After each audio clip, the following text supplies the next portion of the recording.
রাজশাহী ৫ পুঠিয়া দুর্গাপুরের ধানের শীষের নির্বাচনী প্রচারণা গণসংযোগ ও আলোচনায় সাবেক ছাত্রনেতা আহসান উল্লাহ শাকিলের সঞ্চালনায় প্রধান অতিথি হিসেবে উপস্থিত ছিলেন ৩ নং বানেশ্বর ইউনিয়ন বিএনপির আহ্বায়ক হজরত আলী সরকার। বিশেষ অতিথি সাবেক বানেশ্বর ইউনিয়ন বিএনপির সভাপতি ও চেয়ারম্যান আব্দুর রাজ্জাক দুলাল এবং বিএনপি নেতা মিঠুন মোল্লার সভাপতিত্বে সভাটি অনুষ্ঠিত হয়। রাজশাহী থেকে স্টাফ রিপোর্টার শিহাব আলম সম্রাটের পাঠানো তথ্যচিত্রে দেখুন। বক্তারা বলেন, বিগত দিনের নির্যাতনের কথা মনে করে সবাইকে ঐক্যবদ্ধভাবে ধানের শীষকে বিজয় করার লক্ষ্যে এক হয়ে কাঁধে কাঁধ মিলিয়ে কাজ করতে হবে। বিএনপি নেতা মিঠুন মোল্লার পিতা দাউদ মোল্লা ও বড় ভাই নুহু মোল্লার আত্মত্যাগের কথা স্মরণ করেন।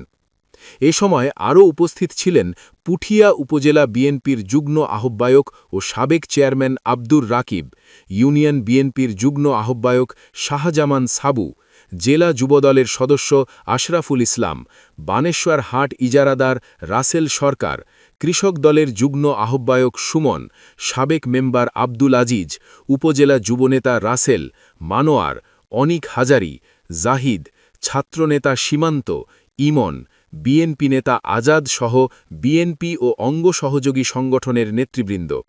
দেশ ও জাতির কল্যাণের উদ্দেশ্যে দোয়া করা হয় ও শেষে একটি র্যালি অনুষ্ঠিত হয়।